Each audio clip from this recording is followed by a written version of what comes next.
Hi everyone, it's Amy here from Mrs. Amy123. You guys have been asking on my Facebook page for me to go through how I do reading groups or literacy rotations within my classroom, and I'm finally getting around to making that video for you guys. So I want to take you back first of all and just share my experience with reading groups over the years to show you where I've come from and the decisions that I've made that have influenced how I do it in my classroom today. So back in primary school, I don't actually remember doing reading groups. I don't remember the teachers splitting us up. I don't remember having time with just the teacher just reading a single text, nothing like that. So I don't believe that my primary school did that with me.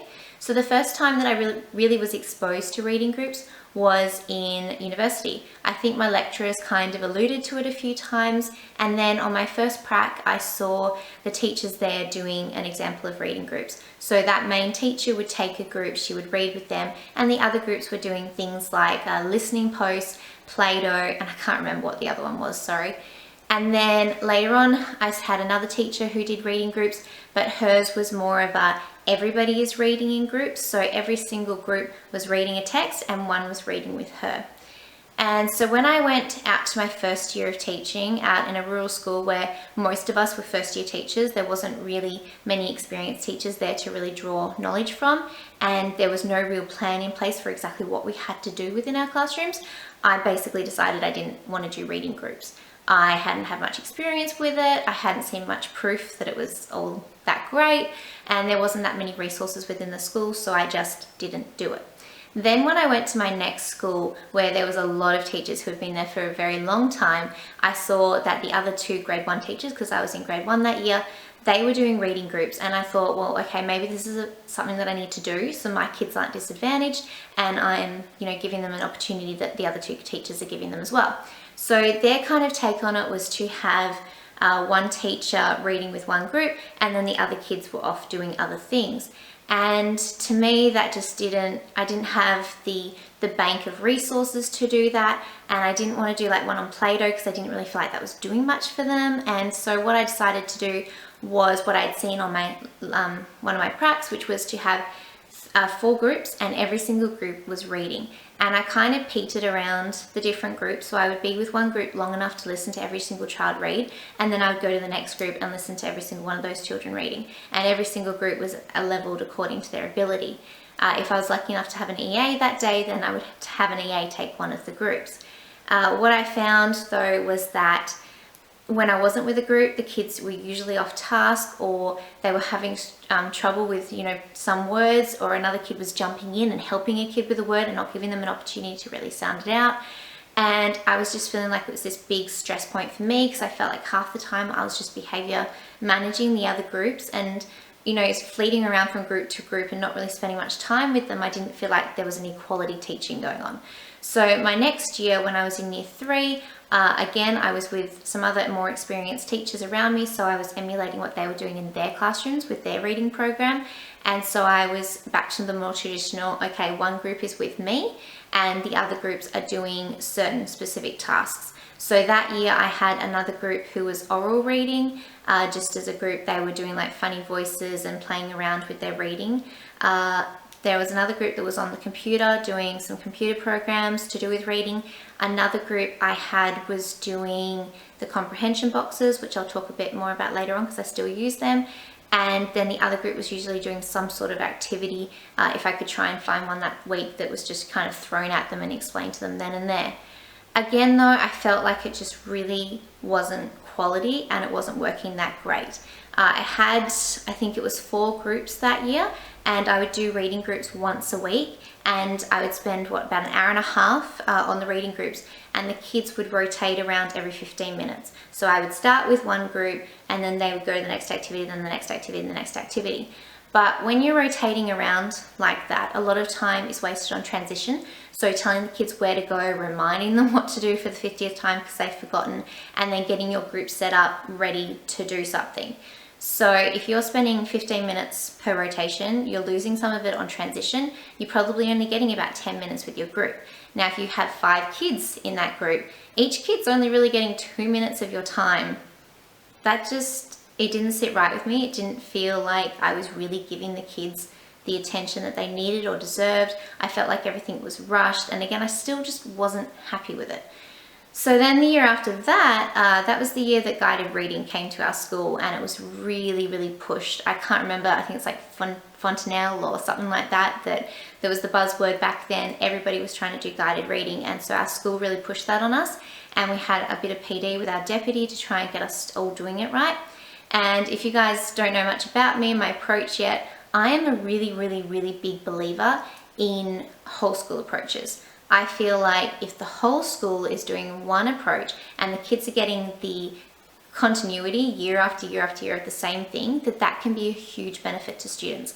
Even if I don't fully believe in the program itself, just the fact that the whole school is doing it, I feel is powerful.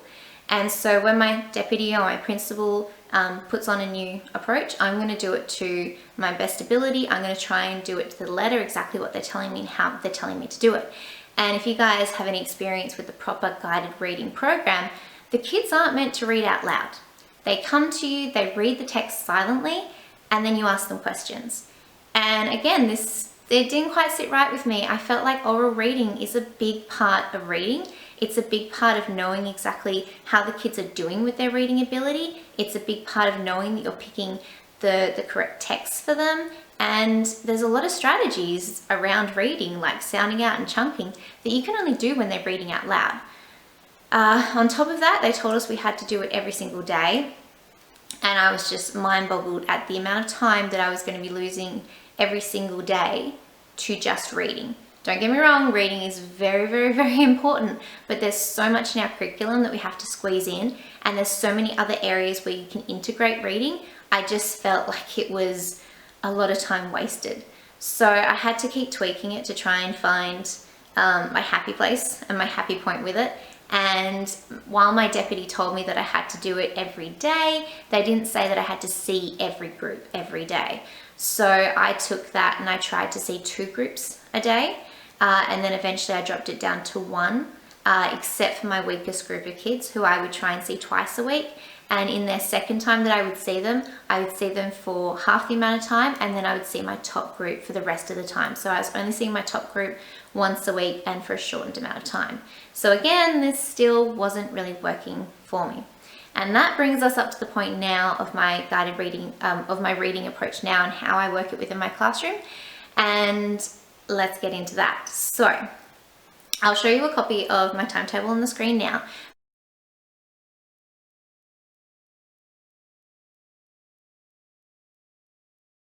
But basically I'm doing reading groups every single day. That gives me 5 reading groups, and I only see each reading group once a week. So the amount of time that we're spending on it per day is very, very flexible. I say it's on average about 20 minutes, but it could be anywhere from 10 minutes if I'm with my top group and we just fly through the content really quickly. I don't spend much time with them.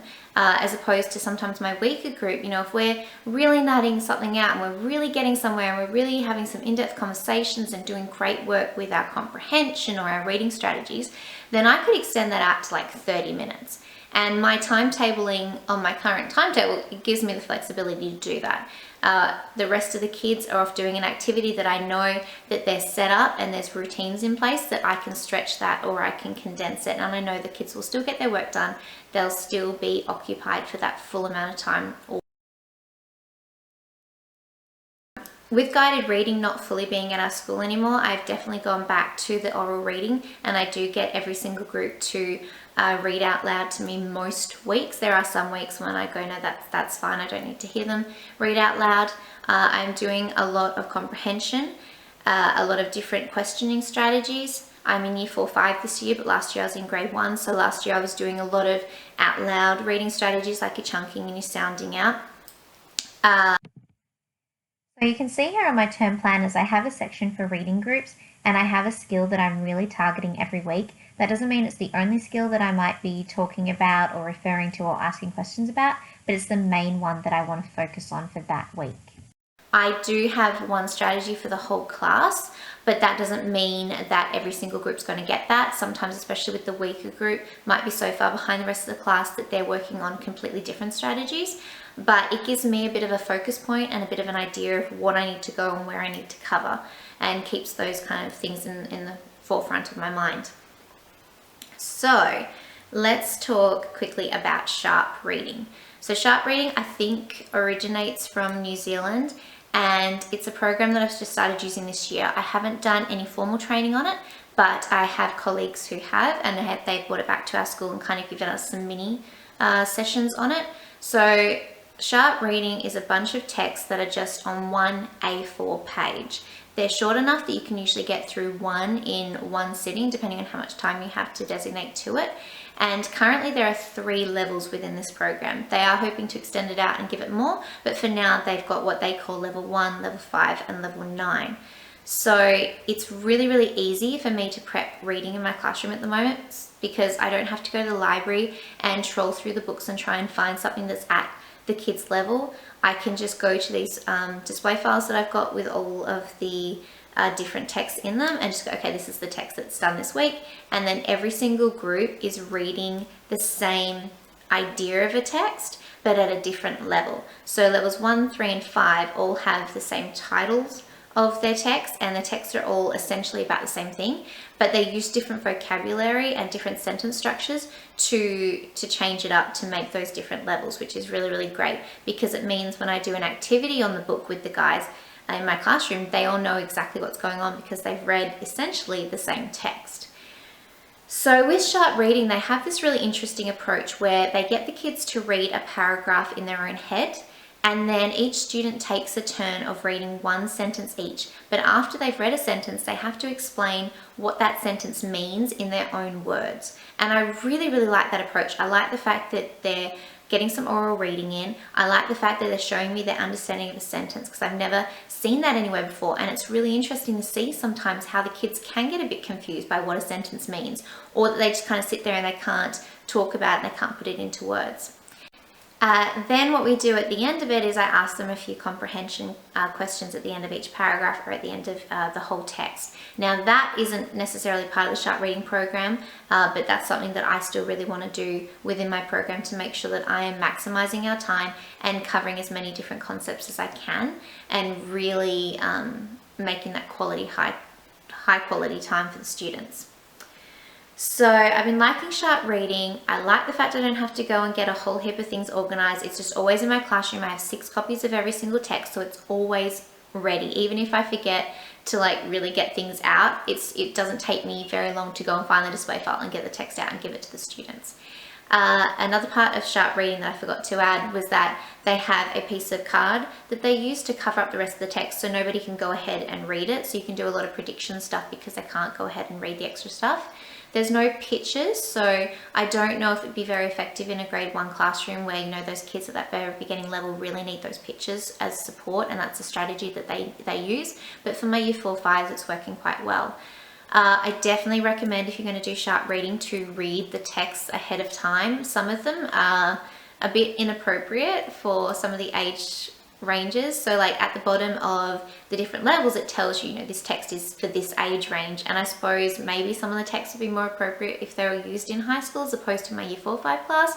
But there's some that have made me feel a bit uncomfortable and I've just gone, no, I really don't want to read this text. So yeah, be careful with the text, but there's definitely a lot of positives within using this program.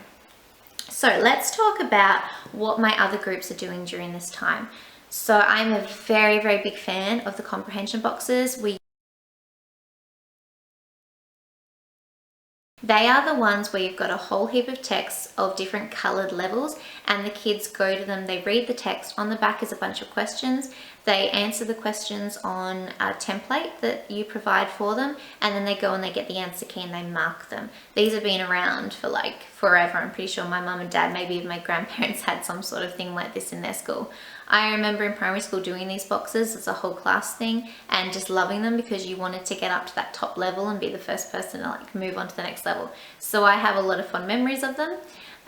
So all I do for that is I've whipped up the template and made it back and front and made up little booklets for the kids. So I put about 4 templates because I think depending on which SRA comprehension box you have, they have anywhere from 15 to 25 questions on them. So I whip up the template 4 to a page back and front, slice them using the guillotine, and then staple them together into sets for the kids. And I have them in containers in my classroom so that each group has a different container, so they know when they need to go and get their books. It's really fast and quick because they grab their container, hand it out to their group members, and then they know exactly where they need to go back at the end of the lesson, and nobody's missing them. It's really quick to get set up. So I'm doing that with one group. There's a bit of accountability there. There's a sheet that you can use that marks off as the kids do different texts. They kind of cross it off. I don't personally use that. It's sort of a trust system in my classroom that the kids are getting on with that and doing at least one every 2 weeks. I say one every 2 weeks because my reading time is quite flexible, and because sometimes I only spend 10 minutes with a group. If it goes really quickly, I can't expect some of those kids to get a text done in 10 minutes. So it is a bit flexible that way. Another group is doing a sort of your iPad computer one. So at the moment we've got one-to-one iPads in my classroom, so I'm using them. And I love an online program called Study Ladder. It is completely free. They've just started to align it to the Australian curriculum, which is really, really awesome. And you can sign up for that for a free teacher account. You add all your kids, they get their own logins and their own passwords, and you can print them off and give them to them.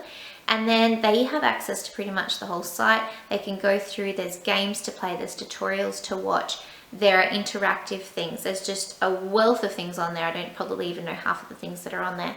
And then you can also set tasks. So for my kids, I set them a reading comprehension task to do. So they have to go into their set tasks. They have to do one of those before they can go and do anything else on the site.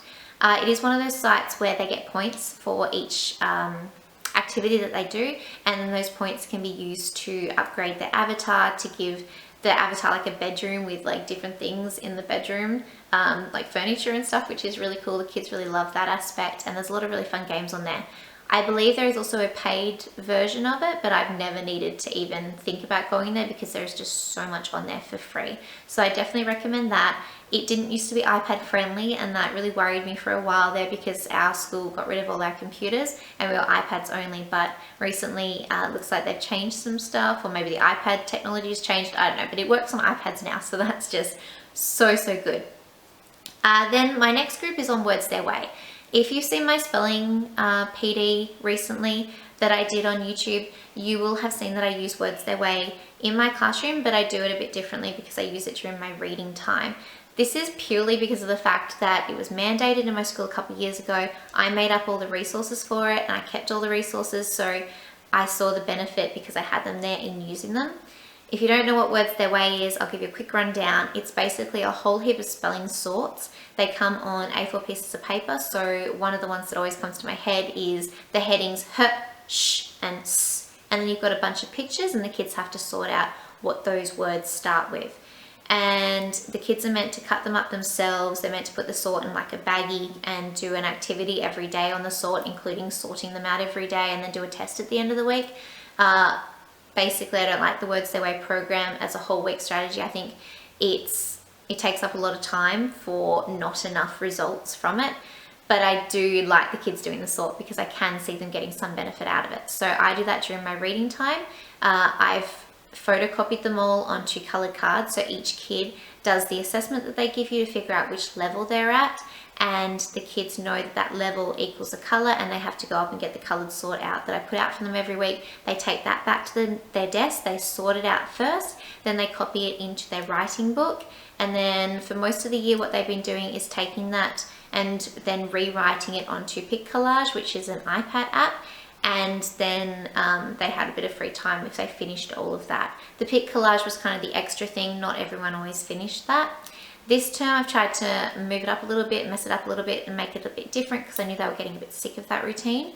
So they now sort the word sort, they copy it into the exercise book, and now we kind of play like a word boggle type game. So I have a bunch of letters up on the board and they have to try and brainstorm as many words as they can to do with those letters. And I ask them at the end, you know, how many words did you come up with? And the person who comes up with the most gets a couple of points for their group. And then I'll probably change that up next term if they start getting sick of that as well.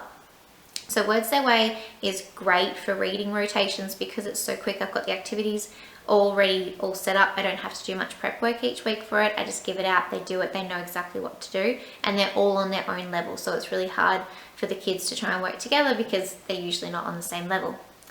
My last group is usually an activity based on the text. But in term 1, because I was a year 4-5 class, I decided I really wanted my year 5s to spend some time on typing skills on the iPad because we were going to be doing the online version of NAPLAN. So I did, forget the URL, but I'll put it up on the screen. It's something like www.typing.com, and they played a whole heap of games to do with typing and locating things on the keyboard. And then in term 2, just before NAPLAN started, I moved them on to writing about a set topic. So I'd tell them something to write about, and they would just go into their notes app and just write as much as they could, and then they'd have to count up how many words they wrote, and that would be a bit of a competition between them to see who could write the most amount of words, but it still had to be within sentences that made sense. This term, and for most of last term after NAPLAN finished, I instead have been using one of the strategies as part of the Sharp reading program, and that was where kids need to identify the story structure, so things like the beginning, the middle, the end, the problem, the characters, the feelings, and the theme.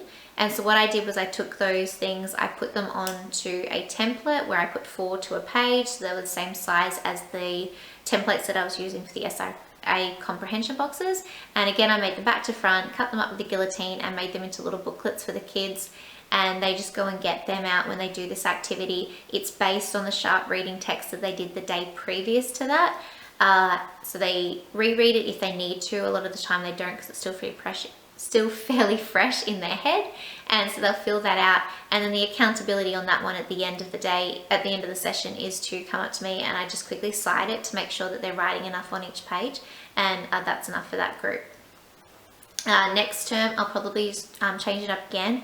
If I get organized enough, what I'd really love to do is start writing a bunch of comprehension questions to do with the Sharp reading text that they've read, and get them to do like long answers back at their desk.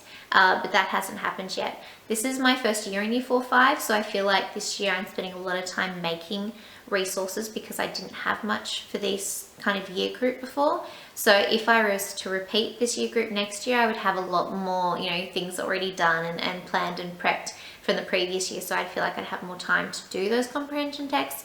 But at the moment, it's the thing that has to slide off that I just don't have time for. So that's basically my reading program in a nutshell. I wanted to go through a couple of more tips and tricks I have for reading groups that I've learnt the hard way over the year. So first of all, when you start doing reading groups at the beginning of the year, spend most of your time and focus on the other groups who aren't with you. So get your groups just to read to you, but like the group that's with you, get them to just read, but the other groups, focus on them. Praise the kids who are doing the right thing. Really show them like models and exemplary people that they should be doing the right thing after. Make it a big deal to be doing the right thing and to be talking. Set up your rules. So I found that I couldn't have other groups doing things that involved talking because it was too distracting for me and my group. It was too loud and I was spending too much time on behavior management. These days, I expect the rest of my class to virtually be silent, other than maybe a couple of whispers every now and again. And you really need to invest the time in the first couple of weeks of school in setting that up. Otherwise, you'll be doing behavior management for the rest of the year. But if you invest the time at the beginning, those kids are going to be better. They're going to know what is expected of them, and they're going to be down to that routine really, really quickly. I love U-shaped tables. They're also called horseshoe-shaped tables, I think. I had one of them for the last 4 years, and then this was the first year I don't have one. They are wonderful. I'll put a picture up on the screen of what they look like as well. But basically it puts you in the center of the kids and allows a lot of kids to be around you, and you're in immediate access to them, so you can see exactly where they're reading or what they're doing. You can hear them really, really easily. This year I'm using more of your traditional type student desk, and it can just get a bit hard sometimes depending on where I'm situated to make sure that I'm hearing everyone, to make sure that we're all fitting around. It still works, but I really miss my U-shaped table. I was very attached to it. Teach your other groups problem solving skills and make sure they know exactly what they need to do in different situations. So if this happens, you need to do that. If this doesn't work, do this. So they've always got this contingency and these ideas of what they can do, so they're not coming up to you. With little kids, you can use some of those techniques where it's like, you're not allowed to come up to me during this time because the light's on at my desk, or I'm wearing my special apron, or whatever your strategy is. But you need to tell those kids to get away from you and stay away from you, because you only have, let's say, 20 minutes with this group. You really want to focus on them. You don't want to be problem solving for this kid who's lost their booklet, or that kid who's lost his username for that app. You really want to have it laid out clear. These are the steps you take if you have a problem, and you don't come to me. The clearer you can be with the kids with that, the better your reading groups are going to run, and the more intensive you can get with your little group. I make sure that my other groups have completely independent activities. I touched on this before. So they're activities that aren't involving them working together. They're activities that involve them not, making any sound. This makes it easier for me. This is something that I personally need to do because I can't have all that noise around me. It's too distracting. And for me, it's just an invitation for them to get louder and not do their work and get off task. So if they're silent, I usually know that, they're doing what they need to do. They're on task, they're working. So I have my timetable up on the board at all times. It makes it really nice and easy for the kids to see exactly what they're doing. It's laminated, so if I ever change out an activity, I just go up to it, wipe it off with a magic eraser, and just write out whatever they're doing. On my student list, I used to use little name tags to move the kids from group to group. This year I didn't print off enough name tags. I got lazy. I ended up writing their names up with whiteboard marker. It works okay, but it's much easier to move them around with the little name tags. Next to their name tags, I put a little dots, and that's their words their way color. So if they have a green dot next to their name, that means they have to go and find the green sort for words their way. This just makes it really easy for the beginning of the year, and again in the second semester if you redo the assessment and they change groups. It's just really, really easy and clear for them to look up and know exactly what they're doing. I do spend about 1 to 2 minutes at the beginning of any at the beginning of any reading session, just really quickly going through what each group is doing and reminding them of the procedures and the expectations.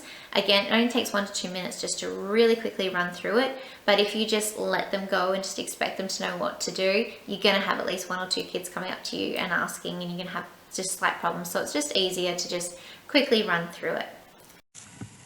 A couple of things I forgot to say when I was recording this is I assign my students into their reading groups at the beginning of the year by looking at an assessment like the Waddington Reading Test and just chunking them into groups of kids from the weakest to the strongest student. And then I write them in whiteboard marker or with little laminated cards so that I can move them around whenever they're showing things like maybe they're struggling to keep up with the group, they're not answering questions, they're struggling with words, I might move them down.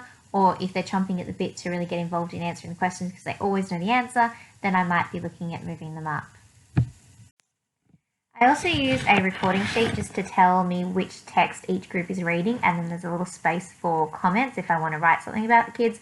But to be honest, I don't always go back to it. I don't always fill it out. It's just a template that I have. So that's my reading groups. That's how I do them in my classroom. I am starting to call them literacy rotations now because I do involve all that spelling and some of the other components of literacy in my reading groups time. So calling them reading groups is kind of a bit silly. I don't think I've got it perfect yet. I still feel like there's a lot of tweaks to be made, but I think that's just part of teaching, is that you're always looking for ways to make something better. And even if you do start to think that you've got it perfect, your clientele will change, your children's ability will change. Just a new fad will come along and your admin team will tell you that you have to do it this way now. So I'll keep tweaking and I'll keep making it better, and I'll keep you guys advised of any updates that I have.